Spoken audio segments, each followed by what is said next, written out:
Dhaka premier লিগে record গড়ল prime bank cricket club. Opener Naim শেখের দুর্দান্ত ইনিংসে প্রথমবারের মতো 400 রানের গন্ডি পেরিয়ে ইতিহাস গড়েছে দলটি।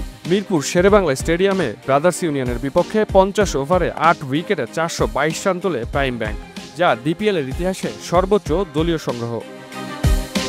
রবিবার মিরপুর শেরেবাংলা স্টেডিয়ামে অনুষ্ঠিত ম্যাচের শুরু থেকেই বিস্ফোরক মেজাজে ধরা দেন নাঈম শেখ। 50 পূরণ করেন 38 বলে। 82 বলে লিস্টে ক্রিকেটে নিজের নবম শতক তুলে নেন নাঈম। পরের 50 করতে তিনি সময় নিয়েছেন মাত্র 24 বল।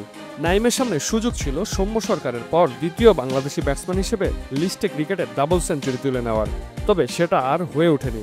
সালাউদ্দিন শাকিলের বলে অলোক কাপালির তালুবন্দী হওয়ার আগে নাঈম খেলেন 125 বলে 18-4, 8 ছক্কায় 176 রানের ম্যামথ ইনিংস। নাঈমের ইনিংসটি লিস্টে ক্রিকেটে বাংলাদেশের পঞ্চম সর্বোচ্চ ইনিংস।